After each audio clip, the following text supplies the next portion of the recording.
Tariffs, tariffs, tariffs. Everyone has heard the word tariffs, and many of us have felt the impact of tariffs in some ways. This is one of the reasons why we saw some deals stall in Q1.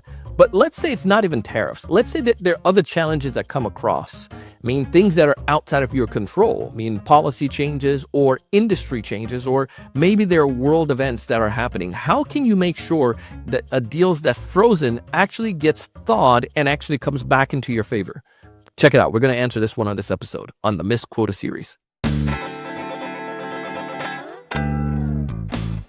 Hey, everyone. Welcome to another great episode of the Sales Evangelist Podcast.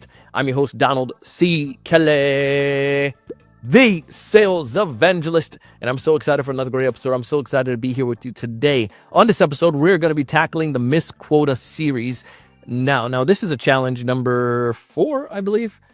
Let's see, 1, 2. This is our third challenge, but this is one of the top reasons why we saw quota missed in Q1 of 2026. Now, if this is your first time listening to our podcast, please subscribe. The show is designed to be able to equip you with everything you need so that you can be able to not only build pipeline, but accelerate deals through your pipeline faster.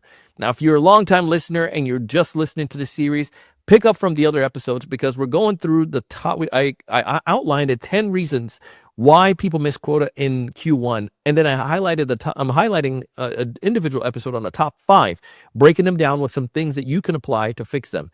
Now, for this one, this is episode number 4 across the series. 1, 2, 3. There we go. Episode number 4 across the series. And this is one of the reasons, again, it's tariff. And we're going through the lens of a cybersecurity company. So just follow along for this as an example. But let's say that you work for, let me just read you a little quote that I put together here. You're selling endpoint security to a mid-sized manufacturer, right? They have 2,000 endpoints and they have some outdated protection and real vulnerable problems. The CISO absolutely loves you, but the company imports raw materials from overseas. Suddenly, the CFO has frozen all non-essential spending because tariff costs just are eating into their margin. Your deal, along with several other deals, which was at a proposal stage, just got pushed to Q3. The CISO didn't ghost you. The environment ghosted you.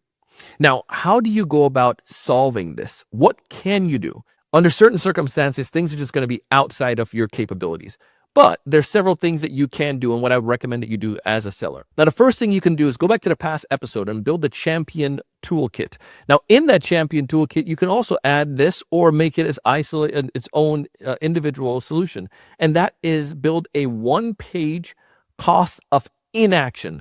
Now, especially in cybersecurity, this is going to be great. Now, I don't want you to make a fear monger for them. I've worked in cyber and I've worked with clients in cyber. And one of the things that I often see is that they go with some sellers, not all, go with this fear monger approach where if you don't do this, it's kind of like, the threat. Like, if you don't do this, what could happen? Now, all of those are real. Things can happen and it is scary. But the truth of the matter is it's not going to happen probably to you right then and there. But this fear factor that they implement, it's just not cool. But you can use to some level explain what could happen though if there was inaction. And from a CFO standpoint, you can explain that. What is the cost of a breach? What is the impact on the organization? What is the impact on reputation? And with 2,000 endpoints, come on, man. There's some opportunities there for things to go awry. Your job is to ensure that nothing gets impacted nothing gets brought into the system that shouldn't be there, and to make sure that they're protected. Because long story short, let's say that, this deal was going to be $250,000, but a breach, the average breach costs any from 4.8 million, according to IBM. 4.8 million, and that's included. It's not just the cost of what could happen paying for the ransom, but just the impact on the organization. So I would put that cost of inaction and share with them some real data so that they can look at it. Your CISO can help sell that internally. Number 2, I want you to reframe the timing. Like, don't ask, well, when can we start this deal? When can the deal move forward? What I need you to start asking is what needs to happen for this deal to be made a priority again, or for this challenge to be made a priority again. This will open dialogue with your CISO and also with CFO. Because again, go back to number 1, if there's a cost of inaction that is legitimate and they can see the challenge, and they can recognize those issues, they'll figure out a way to get the monies, because I don't want to pay $4.8 million compared to $250,000 to fix a solution. You see what I'm getting at? So you want to make sure that you identify, ask the right questions. Open-ended question: what would need to be true for this to be a priority again, rather than when can we get started? That's nobody. I can see those dumb emails coming across. Just following up, Mr. CISO, when can we get started? Bro, I don't know. What would need to be true? The CFO has to see there's a problem. We have to have an issue. There needs to be a real impact. All of this stuff helps me to understand, so we can have a dialogue with the CFO.